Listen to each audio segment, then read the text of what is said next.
আসসালামু আলাইকুম।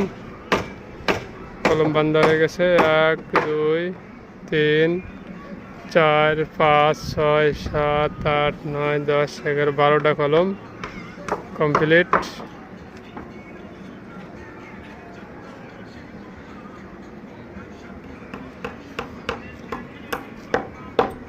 তারপর হচ্ছে কলম ঢালাই চলবে।